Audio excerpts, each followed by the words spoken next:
Well, the first job that I had in the plant was I was on the maintenance gang, and so we fixed things, you know, Tim.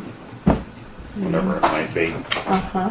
And one of the things that we fixed, I'm good, thanks. they had decided they were going to do two things. They were going to re-roof it, and then they were also going to repair all the windows. And so that's what I did one summer. Was All summer. do all the windows in that damn plant. They had little panes like that. Oh yeah, they were all Oh, 8. that's right. I think they were 8 over 8. They were pretty good size. Double hung. So would you have had to caulk them and Oh, no, repair we just- wood or anything? They were taken right out, and the woodwork was either replaced or repaired. I did that too. And then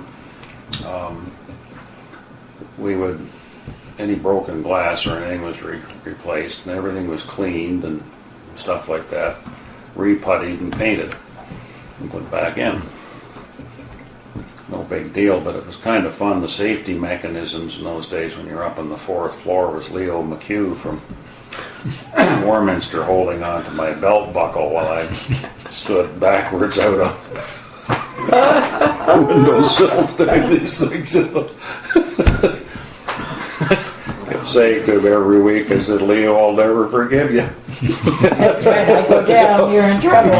Old guy chewing tobacco like crazy, and every now and again he'd squeeze off a streak onto the floor someplace, you know, while he's looking the other way and come back again.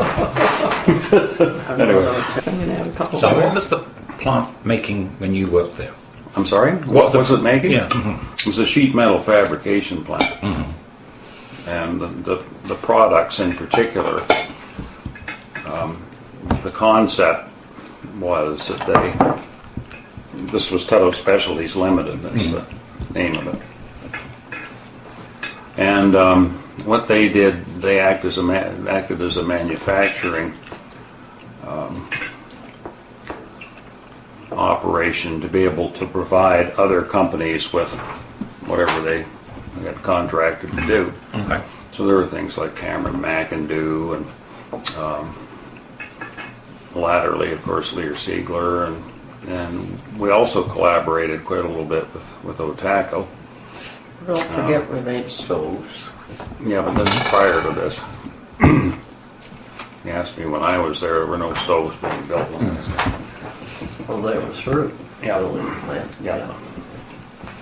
And And of course the famous ice cream disher. oh yes, And that was worldwide. We're the only people who made them. And they're great. I still have one. Yeah, so Yeah. high. Yeah. And they ship them all over the world, apparently to Africa, everything. Really? well they're a nice disher, and they came in several different sizes, and you could rate them by the color of their handles, you see, sort of like the Robertson screwdriver Right. system. You know? And they were all self-ejecting and, and stuff Oh, like I that. see. I'll show you. It's got a little Yeah, hang up trigger by on the it. little tree. Yeah. Yeah, a lever on the side, and the probably one in the drawer right there. But the plating plant was marvelous because it was between the on West Street. If you went from Colburn and walked south down towards Thermax, there was a spot there where there was a void in the building, you know, and it was a fire break. Somebody had learned something, maybe. They were very nervous. And in any case, there was a low-roofed section in there that interconnected those two complexes, if you will. Okay. And that was the plating plant. And the guys that worked in there, Ivan Wigg and Davey Sofer primarily, had worked, you know, in both the automotive and the carriage plants. Oh, really? So they've been And in around my a while. time, they would work in there. Wow. Yeah. And they were a pair of characters. I'm going to tell you how they were even upright at that point. I have no idea because, you know, they've been working with these heavy metals and all this stuff for 1,000 years. Davy was he was one of the best polishers I ever saw in my life. I mean, he was just awesome. And he used to, all of the dishers, for instance, before they were plated, he didn't let anybody at them. He would polish them himself, you know, because Before they were plated. oh yeah, they were brass cups. Oh, And he okay. would polish them. And then there was no fiddling with the plating at all. It was copper, nickel, and chrome, you know. They didn't just do Would it- copper, chrome.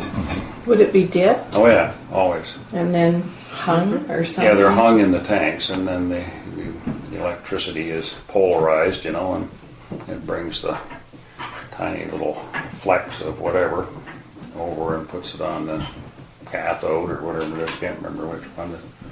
Canada Wood made the handles, you see, Yes. as well. So they would provide these huge boxes full of painted handles, and the most popular ones were the blue handles. So I didn't see any. they also made them for the military. You know, they used them in the Navy a lot and stuff like that for doling out portions of whatever. Yeah. They did potatoes that way. Oh, yes. All of the That- any of the soft vegetables and stuff they did that way. And I don't know whether I've answered your question, but Yes, he had. things like filing cabinets and casings for heaters and a lot of the post boxes, you know, the old square ones that were upright and Oh, yeah. you know, went on there. They had bake ovens and a full finishing shop and everything. They could start from sheet and go to the other end. And Well, I think, when you look at it, and when you said the other day how your company trained those men to do everything they did, but and particularly you were directing it to the cars, but every piece they machined. weren't any apprenticeship programs around. And who did so? And we'll have to get this formally on tape. But that was your great grandfather, then, was it? By the 1904s and so on. Yeah, Your great grandfather. James B. My grandfather. Yeah, Was your grandfather? Jim Tudhope took the business over really in conjunction with his brothers too, from their dad. If I said 1878, I can give it to you exactly. I've got it here. Well, I've got the information And, at home too. I'm kicking yeah. myself on that John's written up. And the carriage factory or the carriage business at that time then changed. Just changed generationally. And because he was the eldest son and he had an education and one thing and another, he assumed control of the thing as far as him being the president was concerned. And his next youngest brother, who was Uncle Will, W.H., and incidentally, if you look on the side of the fire truck, you'll see him mentioned on there because there's a little plaque on the fire truck. And W.H. was the vice president of the whole thing as well. And he had been the foreman blacksmith, in the carriage business when he worked for his dad. Isn't that something? Because that did that start out too in Oral Medonte? Did it? Yes. Yeah. It did. It started, they had a shop, William Tudhope had a shop south of Jarrett on the east side of the 10th line. And there's a little area in there where the wires come across the road, the transmission lines. And the shop is right there. I mean, I could take you to it and you can still see the foundation of it. It's there. Really? And but that's where he started. And I can get you dates better than what I can remember them, because the 1854 kickoff date, it seems to me, was probably there, not in Orillia, but I'm not sure. The first blacksmith shop in Orillia was where the north side of Hurl's Dairy was, which is where the fire hall is. And that's where they started. Thank you. Fire hall. Where our fire hall is now. Oh, Yeah, Oh, where? present fire hall Oh, where? Oh, yeah. on West Street. Okay. so right across from In the other words, shop. across Yeah. the room. And then I think old William, I think he moved to Listowel for about 3 years.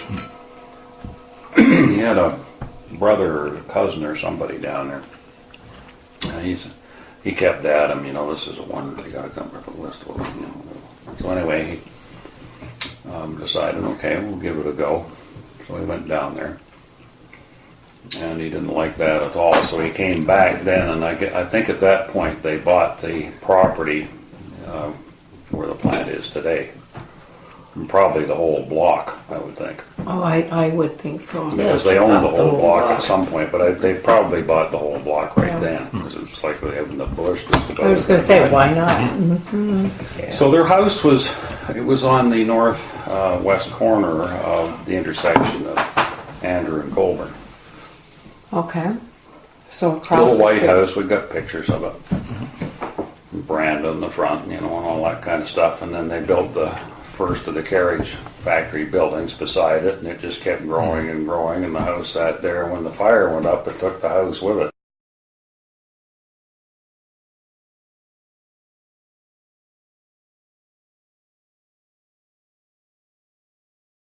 The incredible thing was, and this was a huge tribute really to the fire department in Orillia, because you can imagine what kind of gear they had, and to be able to handle anything much in those days. But they saved the lumber yard, and the Oh, lumber yard was at the back, and for a reason, and upwind as far as they could get it. But it was primarily on the southwest corner of the block. And without that dried lumber, they would not have been able to get back into business for years. I mean, you just couldn't get it. That was the key to building horse-drawn vehicles, particularly the wheels. oh yeah. The Ramsey Mammoth Carriage Works, as it was called in Orillia, Oh, were competition. And they got in a hurry one time and built a bunch of green wheels, and 2 years later they were gone. So that's how important it was. And oh, that was your integrity, right there. And Yeah. integrity with everything in that business, just absolutely. They were they being the family there, were very, the old man was a Scot to begin with. He was born there. He was a little guy when he came to Canada, but still, they had that thing, And they built the best stuff they could build, and left it at that. And they didn't deviate at all. And you see that when they went into the cars. You see, they didn't want to start off with stuff like Henry Ford was making. They wanted to make better stuff, and they did. But the automotive business is somewhat different. oh yeah. Well, it really. But it wasn't the price or the quality of the cars that killed them anyway. We can get into that later. Well, It's an easy thing to wave the finger at, but it really isn't. They were competing with McLaughlin Buick, and that became General Motors. Yeah, but So it wasn't hard to compete with them particularly. I mean, J.B. Tudhope and Sam McLaughlin are really good friends. They were in the same. Sam McLaughlin was the oldest member of our hunt club. oh really? When we wound it up, Dad and I took him down a bunch of pictures and stuff. If he didn't like it. George was, he was George's son, who was Sam's brother. George and Sam are Robert McLaughlin's two sons. Okay. Robert McLaughlin was the founder of the McLaughlin Carriage Company. When would that have been? In the middle 1800s? to do maybe a little carriages? later than that. Maybe a little later than that. You see, they had a generation difference with our family because they were sort of a half a generation or so. Not that that's 10 years necessarily, but kind of in living. Yeah. situations, if you will. They were about a half a generation younger than we were. And so when certain things came along that had to be done, the timing of how that worked better for McLaughlin's really than it did for us. Because, I mean, for instance, my great-grandfather did not drive a car, but he was an automobile builder, you know? Stuff like this. He had a chauffeur. And when Robert McLaughlin decided to retire, he got out of the way pretty early, not in his own life, but in the lives of his sons. And he turned the thing over to them and he said, because they had agreed they didn't want to build carriages anymore. They were done. They could see the automotive thing coming and they weren't going to try and do both. And what Tudhope was interested in acquisitions really was not so much the products themselves, because they had a good product, but they were interested in the marketing opportunities, you see, that existed in it. So when McLaughlin sold the carriage business to Tudhope, old Robert said to George and Sam, he said, you go and see Jim Tudhope in Orillia if you want to sell this thing. And because they knew each other and they were friends and they knew they were, everybody was straight, all that kind of stuff. And that's how they did it. And that's what happened. Oh, okay. And that put them squarely out of the horse-drawn stuff. And Sam was kind of the driver behind the real driver behind the car thing. He had more experience in it. And the deal that he made with Buick, essentially, was that he would build, because they had all these carriage builders and stuff, and coach people, knew how to do bodies and all that kind of thing. And so that's what they did. They built the McLaughlin car, the McLaughlin stroke Buick, And at no point that I'm aware of was he interested in getting into the mechanical aspect of it, the engines and trannies and all the rest of that stuff. Buick supplied those, and I think they even sent them chassis and stuff like that. And then McLaughlin built these beautiful bodies on them. A McLaughlin Buick is a much nicer car than a Buick. Oh, is that right? Oh, yeah. There's Big finer diff. detail and. Oh yeah, just lovely. Yeah, good stuff. And Sam said to Mom's grandfather, because he was a bit of a pup, compared to JB, but he said to him, he said, you're not going to be able to do that, He said, you can't build the whole bloody car in Canada. He said, it's not going to work. And he was right. And but didn't you say you did for a while? You had some things. Was most of it not built? Tudhope built the whole car. Okay. But it was Sam McLaughlin was saying to the great-grandfather, that's not the way to go with this thing.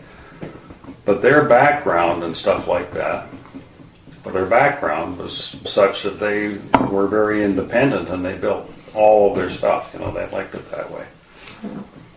I still think it's my gut feeling is I like that too. But the only problem is that when the automotive boom started off prior to the First World War, and just barely prior to the First World War, every machinist and anybody that knew anything was gobbled up by Detroit. And I mean, people that knew anything here went there because they could get jobs. Get jobs. Get darn good paying jobs in those days. Because the demand was, Yeah. We couldn't get machinists at all.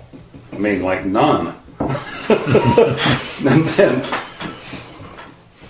so when they had decided to build these rather complex cars, and these are complex cars, they really are. They don't look like it now, but they are.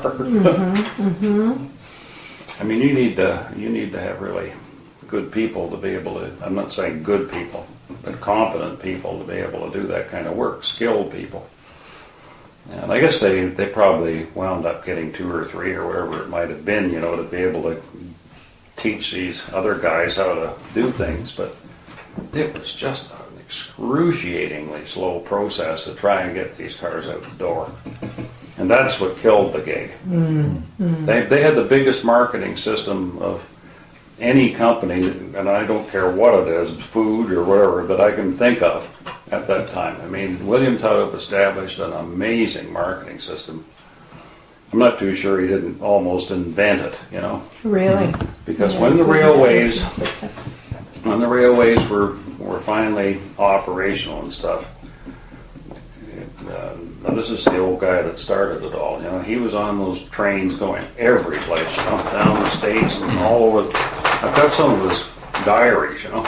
Oh, wouldn't that be fascinating to read? And they're, well, not particularly, but you can just see where he's been, you know. I mean, you know, he'd be in Wichita or he'd be, you know, some all over the Hell's Half Acre, you know, way out west, Yeah. right out to BC and, you know, all that sort of stuff. So.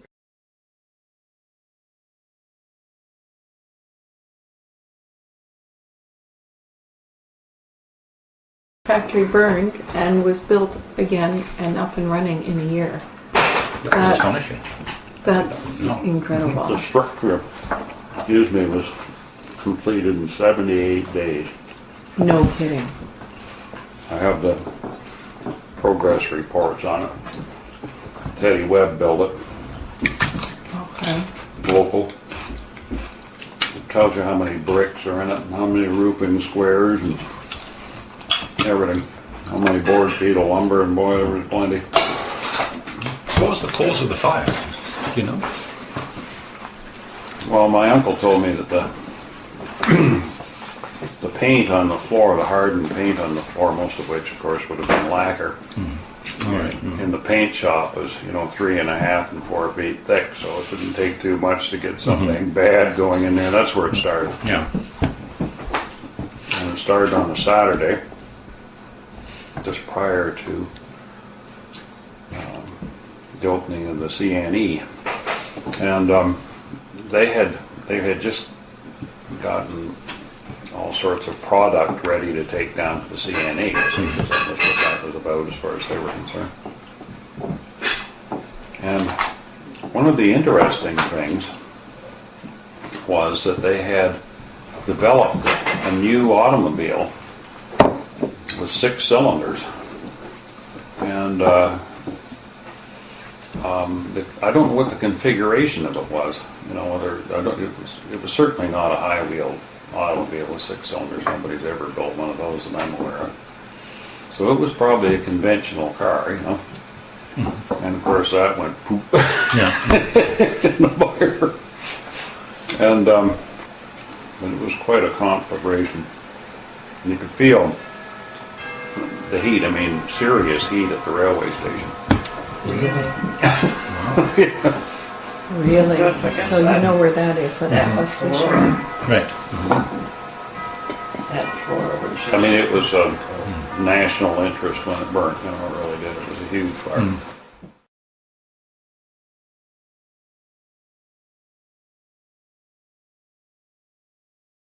This is from E. Webb, contractor, Orillia. This is a progress sheet on the construction of the present plant. It's dated the 16th of October of 1909. Wow. So the fire was on the 27th or 8th or whatever it might have been, you know, of August. So in 6 weeks and change here, maybe let's say 7 weeks, they cleared the crap all out of there to the point where they could build something. I'll just quickly read this because it's kind of, this is indicative of what I was referring to the other day about the employees, shall we say, and you know how things got done around this place years ago. Okay, we illustrate the above progress that we have made with the new factory buildings up to the 16th of October. The buildings are all 77 feet 6 inches wide and have a frontage on Colburn Street of 325 feet and on West Street 265 feet, Andrews Street 217 feet. Work on the foundations was started on September the 18th. And in the 4 weeks, we have excavated for and put in 400 cubic yards of concrete.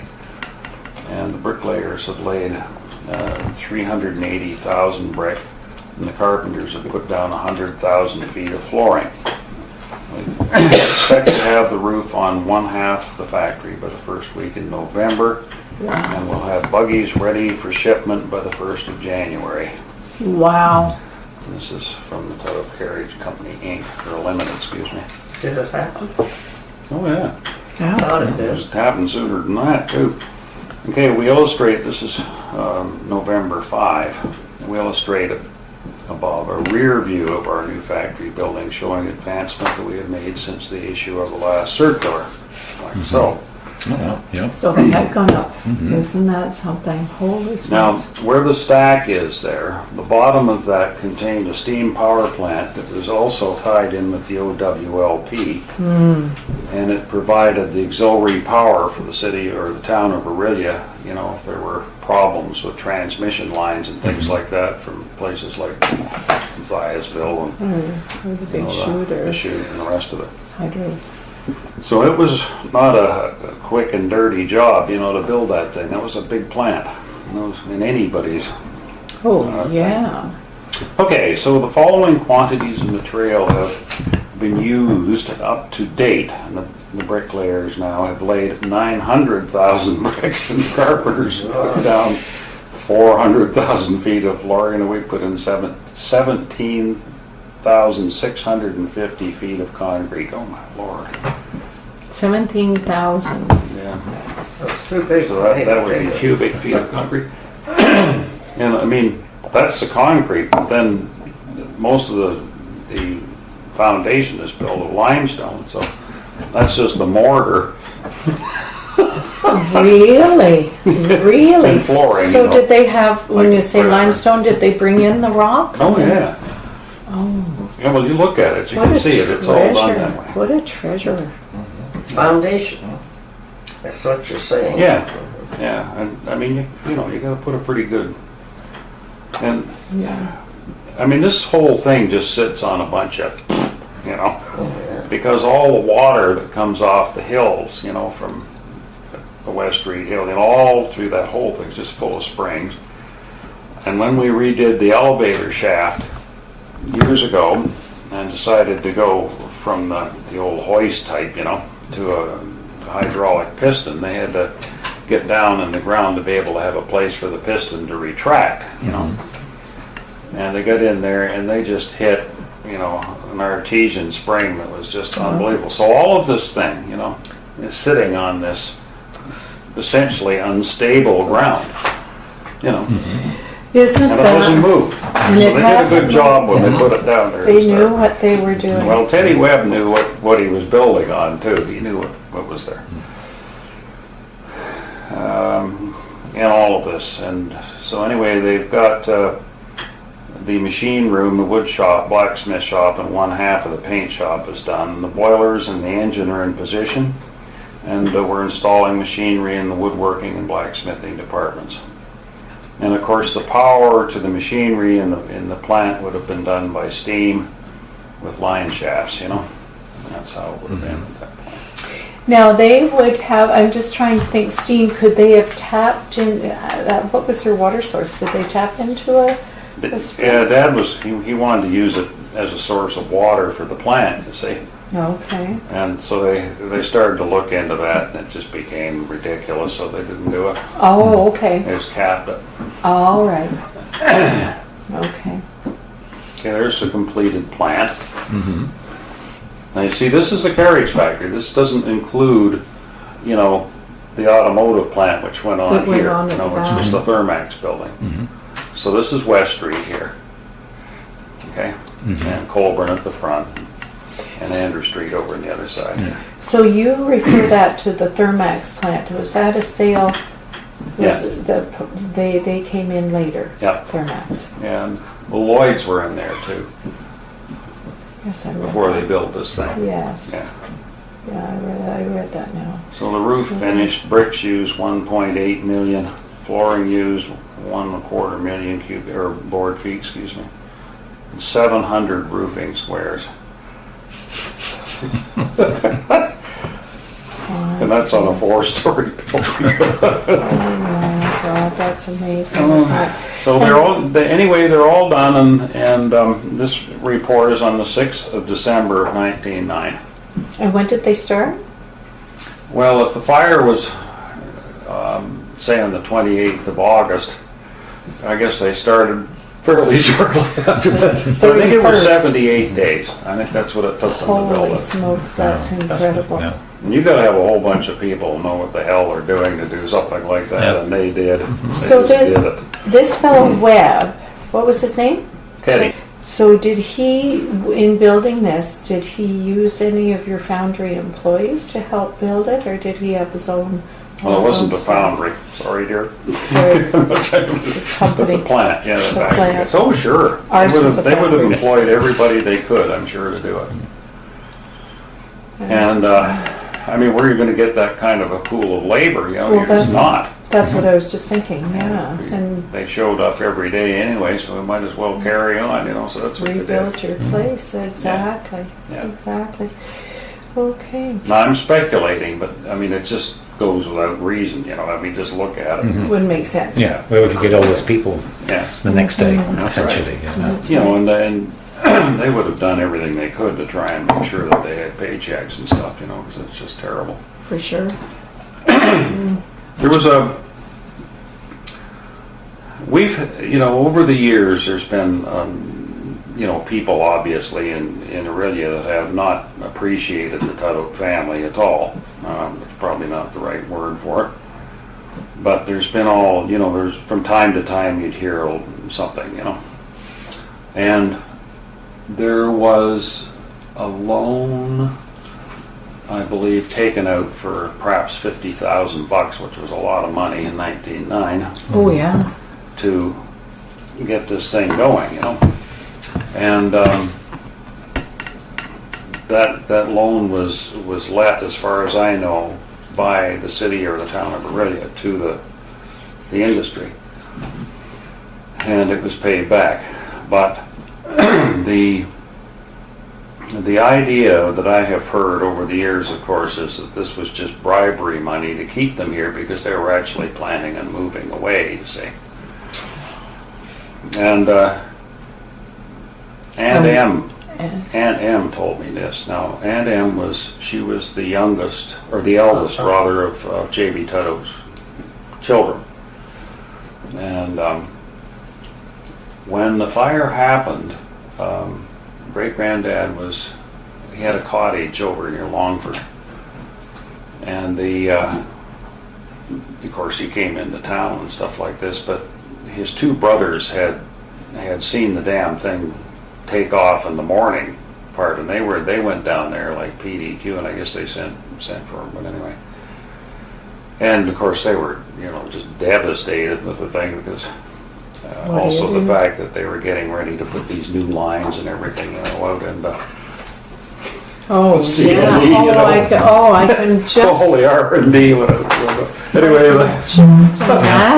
Oh, yeah. but the other thing was that he took Aunt M with him back over to the cottage, and he said to her, you know, I want you to come with me, you know, and he was pretty shaken up about the whole thing, and when she was there, she said that she spent her time helping him design this plant. Mm-hmm. And he was sitting there the day after with paper and stuff and working out how the hell he was going to get this thing back into operation ASAP. Mm-hmm. And that's what they were doing. So he never had, you know, ever had any intention of going anywhere other than his hometown, you know, and that's all there was to it. But that's the way, that's an example of some of the stuff that you hear about, you see. Folklore and rumors and people. Yeah. But that's the story, and it's true because, I mean, she told me that. Well, that's good to know. The history that I wrote, and heaven knows when, as I told you, it was in the 60s. See if I put a date on the back here, I probably did. Yeah. December 8th of 1966, okay? Mm-hmm. And that's the history of the whole business, right from scratch. Great. And it went up until we sold it, and then some. When did you sell the business? it's in there, but it was Okay. during that Diefenbaker time when they passed a few nice succession laws and stuff that you were alluding to before, whereby if you were the sole proprietor of a business and you fell over and became subject immediately to what they used to call Harriet. Harriet was a death tax, English death tax, which they had abandoned. Anyway, Yes. you became subject to that because then your holdings, including your business, were part of your estate, and you would pay the appropriate taxes, as they saw them anyway, on the whole shooting match. And what they wanted, of course, was money, and what you had was machinery and bricks and mortar and things like this. And so there was no possible way that you were going to do anything except indemnify your family for the next 5 generations until they paid it off. I mean, literally. Yeah. And yeah. Dad said to me, and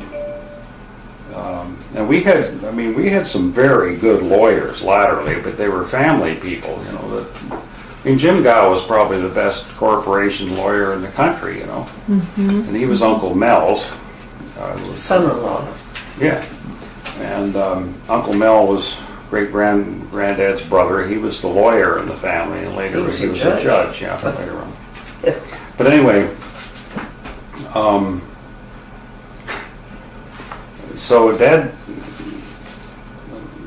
asked me if I had come down, or probably at school or something, and afterwards, and because he wanted to talk to me about some stuff, So I went in and we had a little conference, and he explained these facts to me, And he said, I'm not going to carry this on.